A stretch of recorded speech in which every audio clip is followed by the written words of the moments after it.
The human stood in chains before the Veltheron throne court, blood dried on his temple, uniform torn at the shoulder. Captain Marcus Reeve had survived 3 years as a prisoner of war, and now they dragged him here for something worse than execution, a spectacle. The hall stretched vast and cold, carved from black stone that seemed to absorb light. 200 Veltheron nobles lined the walls, their silver skin gleaming, their 4 eyes fixed on him with expressions he couldn't read. At the far end, elevated on a platform of crystalline steps, sat the Empress herself. Delicate, even. Her crown was woven from metal that pulsed faintly with bioluminescence. Beside her throne stood the Royal Guard Commander, a towering figure whose hand rested on a plasma blade. Marcus kept his breathing steady. Whatever came next, he would face it standing. The Empress raised one slender hand. Silence fell like a hammer. "This human," she said, her voice carrying through the hall with eerie clarity, "commanded the vessel that fired upon our colony moon. 7,000 Veltheron citizens died in the bombardment. He will answer for this crime." Marcus said nothing. The bombardment had been a tactical necessity. The moon housed a weapons platform that would have annihilated the human fleet. He'd made the call. He'd carry that weight. But he wouldn't apologize for saving his people. "Bring forth the witness," the Empress commanded. A side door opened. Marcus's chest tightened. They were going to parade survivors before him, force him to see the faces of those he'd orphaned. It was psychological warfare, and it would probably work. He braced himself. But the figure that entered wasn't what he expected. She was small, a child, maybe 6 years old by human standards, though with Veltherons it was impossible to be certain. She wore a simple gray dress, her silver skin unmarked by the decorative patterns that adorned the nobles. Her hair fell in dark waves, unusual for her species. 2 attendants flanked her, guiding her gently toward the center of the hall. The child's 4 eyes were wide, scanning the crowd. She looked terrified. Marcus felt something shift in his chest. Whatever game this was, it was cruel. Using a child as a prop in a war crimes trial was beneath any civilization that called itself advanced. The Empress leaned forward. This child was recovered from the ruins of the colony. She is the sole survivor of her family unit. She will identify the man responsible for their deaths. The attendants released the child's hands. She stood alone in the center of the vast hall, her small frame trembling. The nobles watched in silence. The Royal Guard Commander's expression remained neutral, but his fingers flexed once on his weapon's hilt. The child's gaze swept across the Veltheron officials, the guards, the ornate walls. Then her eyes found Marcus. She went completely still. For a moment, nothing happened. The hall held its breath. Marcus stared back at her, this small being whose family he might have killed, and felt the weight of every decision he'd ever made crash down on his shoulders. Then the child moved. She didn't point, didn't speak. She ran, straight toward him. The attendants lunged to stop her, but she was fast, slipping between them like water. Her bare feet slapped against the stone floor. The Royal Guard Commander drew his blade halfway, stepping forward, but the Empress raised her hand sharply. "Wait!" Marcus stood frozen. The child was sprinting at him with desperate speed, her face a mixture of disbelief and something else. Something that looked impossibly like recognition, like joy. She crashed into his legs with enough force to make him stumble in his chains. Her small arms wrapped around his knees, and she pressed her face against his torn uniform. A sound came from her throat, half sob, half laugh, and when she tilted her head back to look up at him, tears were streaming down her silver cheeks. "Papa," she whispered. The word was in Veltheron, but Marcus understood it. The translator chip in his skull fed him the meaning instantly. Papa. The hall erupted.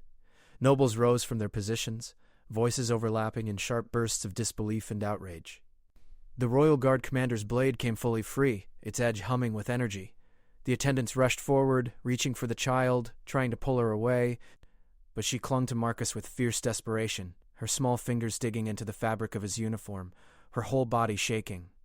"Papa, Papa, Papa," she kept repeating, the word tumbling out between sobs. "I knew you'd come. I knew you'd find me." Marcus's mind reeled. This wasn't possible. He had no children. He'd never even been to a Veltheron world before the war. This child couldn't know him. Couldn't possibly. But when he looked down into her 4 eyes, something cracked open in his memory. A fragment. A flash. 3 years ago. A derelict science vessel drifting in neutral space. His crew had investigated, found it abandoned, but there had been something else. Something in the medical bay. A stasis pod. And inside, get her away from the prisoner, the Empress commanded, her voice cutting through the chaos. The Royal Guard commander moved forward, but the child screamed, a piercing, primal sound that echoed off the black stone walls. She buried her face against Marcus, her whole body convulsing with terror. Marcus, still in chains, lowered himself awkwardly to one knee. The child immediately wrapped her arms around his neck, clinging to him like he was the only solid thing in a collapsing world. "It's all right," he heard himself say softly. "I'm here." And the hall went silent. Not the forced silence of a command, but the profound quiet of 200 beings witnessing something they didn't understand. Something that shouldn't be possible. The Empress rose slowly from her throne. Her expression had shifted from cold authority to something unreadable. She descended the crystalline steps with measured grace, her eyes fixed on the child who clutched the human prisoner. "Explain this," she said quietly. "Now." "I can't." "That child called you father? I heard you destroyed her home, killed her people. I know what I did." The Empress stopped 3 paces away. The bioluminescence in her crown pulsed faster. "Then why does she recognize you? Why does she claim you as kin?" Marcus looked down at the child in his arms. She had quieted now, her breathing still hitched with aftershocks of crying, but she'd stopped screaming.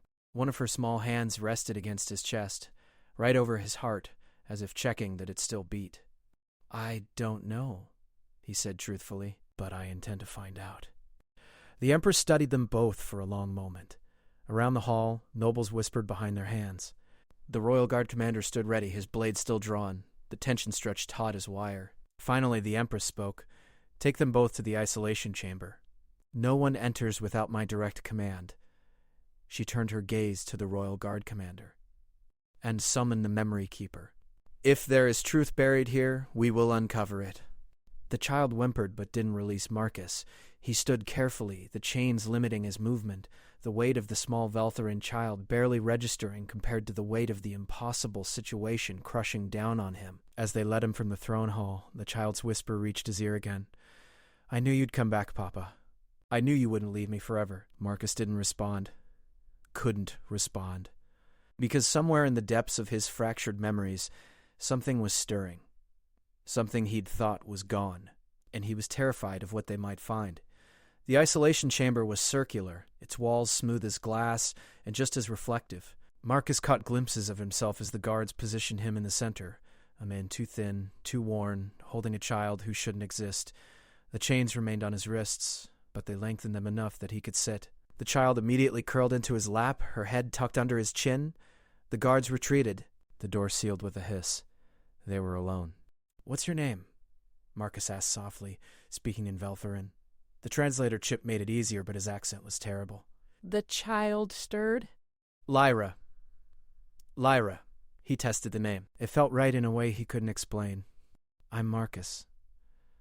"I know." She said it with absolute certainty. "You told me. Before." "Before when?" She was quiet for a moment. When she spoke again, her voice was small. "Before they took me. Before everything went dark. Science vessel. The stasis pod." He'd had his medical officer scan the contents. A Veltharon child in suspended animation. Her vital signs stable, but her neural patterns abnormal. The pod had been designed for long-term storage, but the logs were corrupted. No indication of who she was or why she'd been placed there. They'd had 2 choices, leave her to drift in space or attempt to revive her. Against protocol, against common sense, Marcus had ordered the revival. They'd spent 3 days carefully bringing her out of stasis, monitoring every brainwave, every heartbeat. When she'd finally opened her eyes, she'd looked directly at him and smiled. Then the Veltharin patrol ships had arrived, and everything had gone to hell. "The ship," Marcus said slowly. "The medical bay. You were in the pod." Lyra nodded against his chest. "You saved me." "But then the attack... They took me back," Lyra finished. "Said I belonged with my own kind. But I didn't remember them. I didn't remember anyone. Except you." The pieces were starting to fit, but the picture they formed made no sense. Marcus had spent maybe 72 hours total with this child, most of that time while she was unconscious. There was no biological connection. No logical reason for her to imprint on him like this, unless something had happened during the revival process, something the medical scans had missed. The door hissed open. An elderly Veltherin entered, stooped with age, her skin marked with intricate patterns that seemed to shift in the light. Behind her came the Empress and the Royal Guard commander. The old woman approached slowly, her 4 eyes milky with cataracts but still sharp with intelligence. "I am Thera, memory keeper of the Veltherin people. I have served 7 empresses and witnessed 10,000 mind bonds. If there is truth to be found in this child's claim, I will find it." Marcus tensed. "What are you going to do to her?" "Nothing that will cause pain."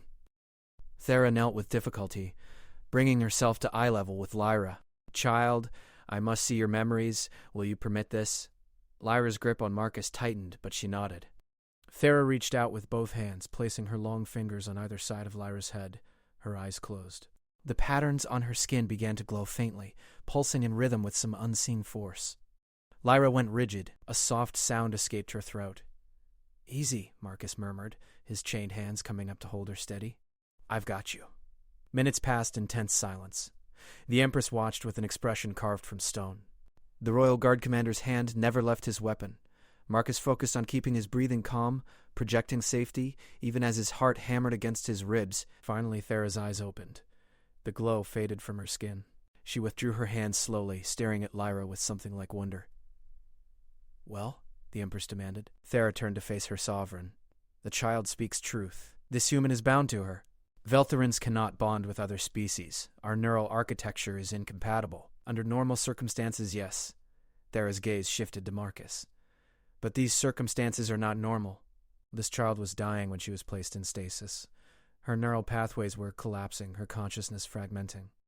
When this human revived her, when his people applied their medical technology to stabilize her failing systems, something unprecedented occurred. Your medical officer used a neural synchronization device to map her brain activity, yes?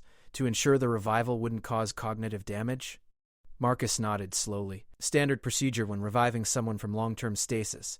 The device created a temporary link between the patient and the operator, allowing real-time monitoring of neural function." "And who operated the device?" Thera asked, though her expression suggested she already knew. "I did," Marcus admitted. "My medical officer was injured in a previous engagement. I had field training, so For 3 days, your neural patterns guided her back to coherence. Your thoughts became her anchor. Presence became her foundation. In essence, human, you rebuilt her dying mind using your own as a template." The hall seemed to tilt. Marcus stared down at Lyra, who was watching him with those 4 bright eyes, and saw his own stunned recognition reflected back. "That's why she knows me," he whispered. "That's why she—" "More than imprinted. Bonded." In Veltheron culture, such bonds are sacred. They occur naturally between parent and child, between life mates, between those who share trauma and survival. They cannot be forced. Cannot be faked. She turned back to the Empress. This human is, in every way that matters to her neural architecture, this child's father. The Empress's expression cracked. For the first time since Marcus had entered the throne hall, she looked uncertain.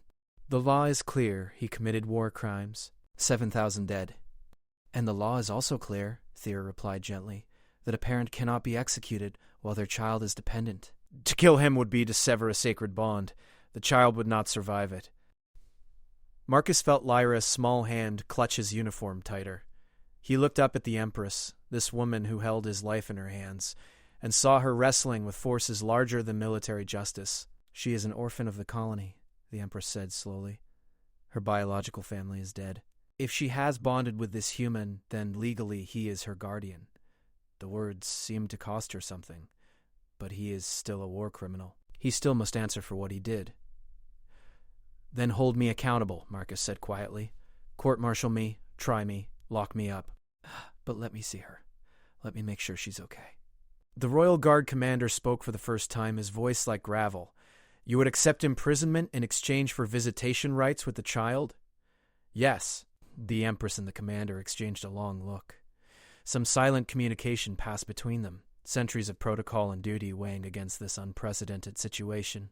Finally, the Empress exhaled. "You will be confined to the royal complex, Underguard. You will work to repay your debt to our people, not through death, but through service. And you will be permitted to see the child, under supervision, until such time as she is old enough to survive without the bond." It wasn't freedom. It was barely mercy. But it was more than he dared hope for. "I accept." "Then it is decided." The Empress's voice carried the weight of finality. "Guards, take him to the residential cells.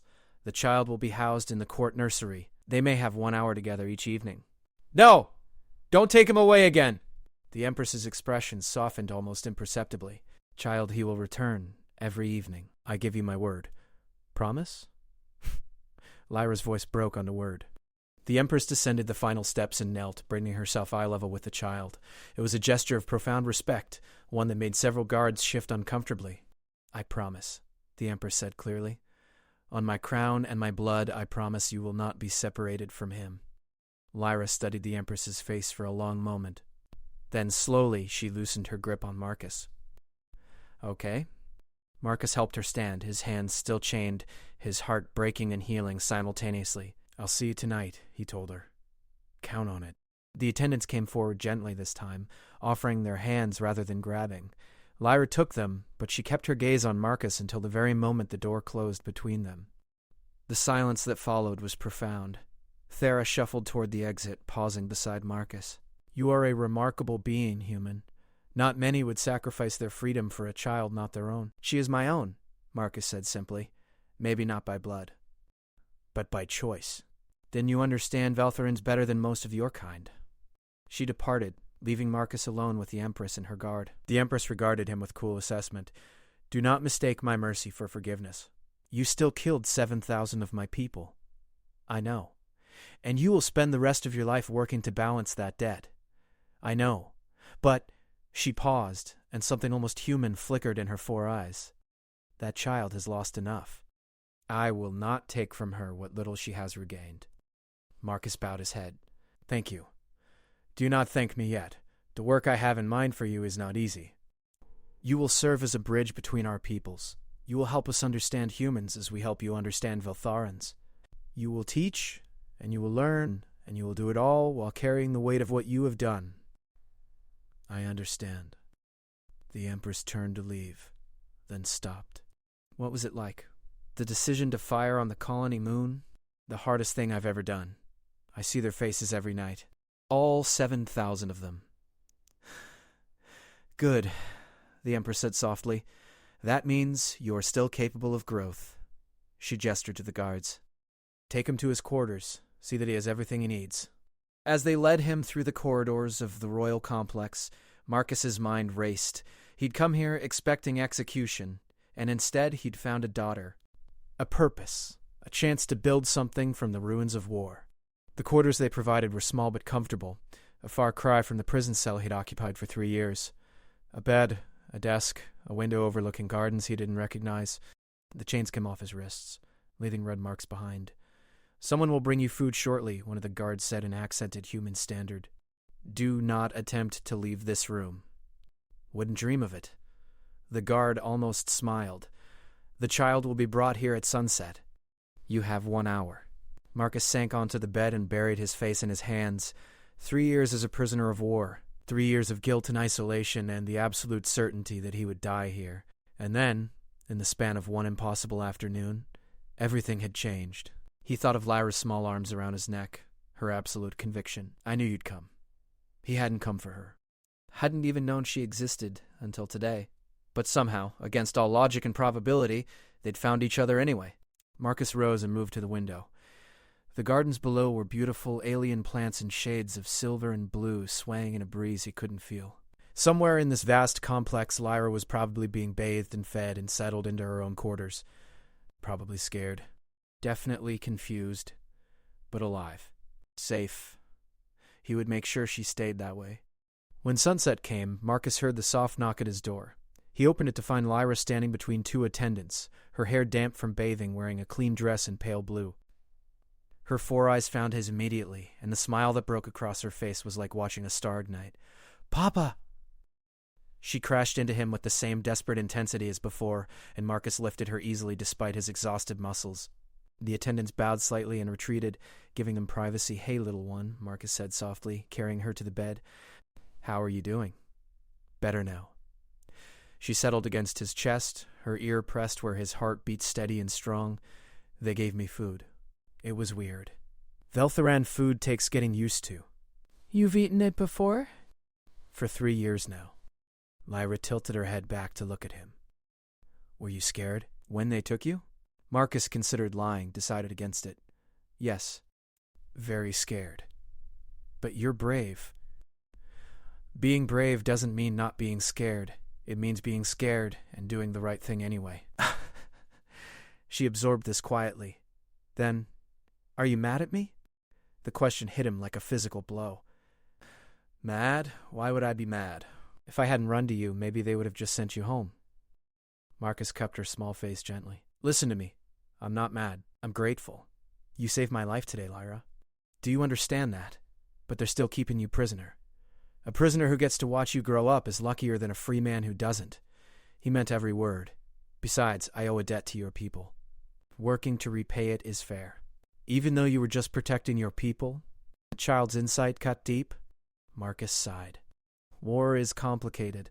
Both sides were trying to protect their own. Both sides made terrible choices. The only way forward is to acknowledge the harm and try to heal it. Lyra nestled back against him. The Empress seems nice. She's fair. That's more important than nice. Thera is ancient. Memory keepers live a long time. Do humans have memory keepers? Not like yours, but we have teachers, historians, people who help us remember. They fell into comfortable silence. Marcus stroked Lyra's hair, marveling at the softness of it, the trust implicit in every relaxed muscle of her small frame. An hour wasn't enough. A lifetime wouldn't be enough. But he would take what he could get. Papa? Lyra's voice was drowsy now. Huh? Yeah? About Earth? Marcus smiled. What kind of story? A happy one. With rain. So Marcus told her about Seattle in spring, about the rain that fell soft and constant, about how the whole city smelled like wet earth and growing things.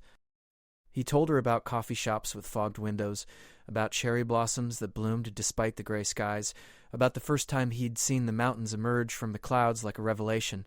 Lyra's breathing deepened. Her eyes drifted closed. By the time the attendants returned to collect her, she was fully asleep. Let me carry her, Marcus said quietly. They allowed it. He walked her to the nursery wing, her weight precious and impossible in his arms. The room they'd prepared was beautiful. Walls painted with murals of Veltheran landscapes, a bed sized for a child, soft lighting that mimicked natural dusk. Marcus laid her down gently. She stirred, one hand reaching for him. I'll be back tomorrow, he promised. Same time. Promise? Promise? She smiled without opening her eyes and drifted back to sleep. The days that followed established a rhythm. Marcus woke, broke his fast with food that tasted like metal and flowers, and reported to the linguistics center. His work was straightforward but challenging, teaching Veltheron scholars about human language, culture, psychology. In return, they taught him about Veltheran history, their complex social structures, the philosophical frameworks that govern their civilization. He learned that Veltherans valued honesty above almost all else, that their concept of honor was tied not to glory in battle, but to fulfilling one's obligations. That family bonds, whether biological or chosen, were considered the foundation of a stable society. He also learned that the colony moon he destroyed had been home to civilians and military alike, that many of the dead had been children, that the weapons platform he'd targeted had been under construction, not yet operational. This information was presented without malice, simply as fact. The scholars seemed to understand that Marcus needed to know the full weight of what he'd done. They didn't offer forgiveness, but they offered understanding. At sunset each day, Marcus returned to his quarters to find Lyra waiting. They spent their hour together, talking, playing simple games, working through her studies. She was learning to read Veltheran properly, struggling with the complex script. Marcus helped where he could, his own literacy improving alongside hers. Slowly, carefully, they built something that resembled a life. Weeks became months. The Empress summoned Marcus periodically, testing his knowledge, assessing his integration. She never mentioned the trial or his crimes, but the weight of them hung in every conversation. You are making progress, she said during one such meeting. The scholars report that your insights have been valuable. They've been patient teachers. I am considering expanding your role. There are human prisoners in other facilities, soldiers like yourself. They do not adapt as well as you have. Marcus's chest tightened. You want me to help them adapt? I want you to help us understand why some adapt and others do not. Perhaps your perspective could reduce conflict. It was an olive branch, a chance to help his fellow humans, even in captivity. I'll do whatever I can. I thought you might. Dismissed. That evening, Marcus told Lyra about the new assignment. She listened gravely, her young face serious. Will you have to leave? She asked. Sometimes, for a few days at a time. But I'll always come back. You promise? He pulled her close. I promise. Nothing in this galaxy could keep me from coming back to you. 6 months after the Throne Hall incident, the Empress made an announcement that rippled through the entire Veltheron hierarchy. The human prisoner, Marcus Reeve, would be granted limited autonomy. He would be permitted to travel under guard to other facilities, to correspond with human officials through approved channels, and to serve as an official liaison between the Veltheron Empire and humanity. It wasn't freedom, but it was recognition. Respect earned through consistency and effort. The night after the announcement, Marcus found Lyra in the gardens, staring up at the stars. She'd grown in the past months, her silver skin deepening in tone, her features sharpening. She was still small, still his little one, but she was changing. Which one is Earth? She asked when he sat beside her. Marcus pointed. That direction, roughly. Too far to see from here. Do you miss it? But home isn't always a place. Lyra leaned against his shoulder. It's people. Exactly. They sat in comfortable silence, watching the alien constellations wheel overhead.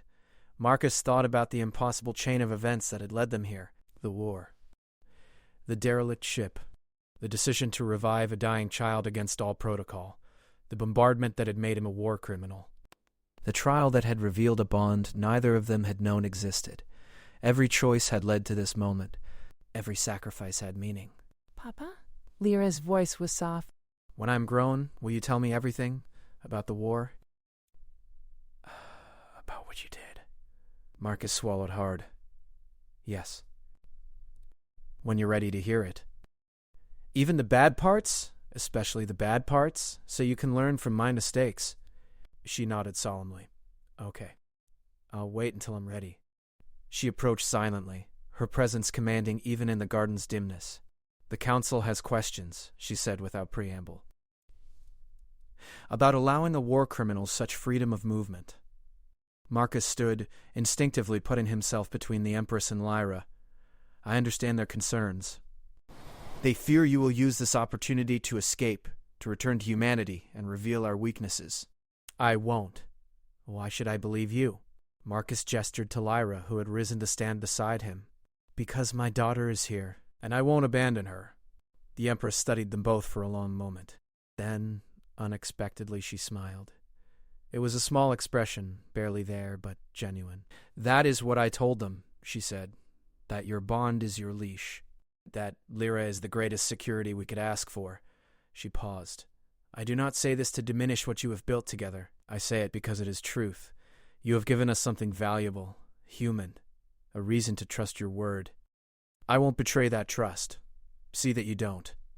The Empress turned to Lyra. And you, child, you must understand the weight of what you carry. Your bond to this human influences policy, affects lives beyond your own. Do you comprehend this? Lyra lifted her chin. I understand. And I'm not sorry. The Empress's smile widened fractionally. Good.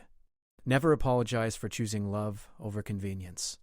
The universe has enough convenient choices, not enough loving ones. She inclined her head to them both.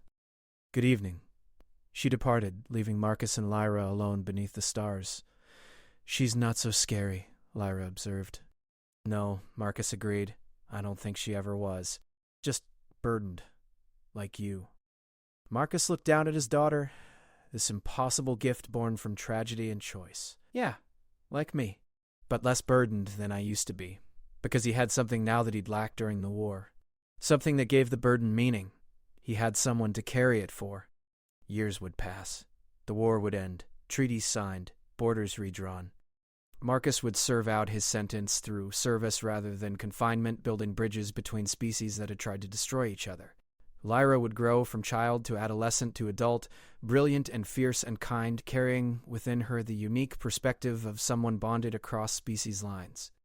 But on that night, in that garden, they were simply father and daughter, watching the stars and believing in the possibility of tomorrow.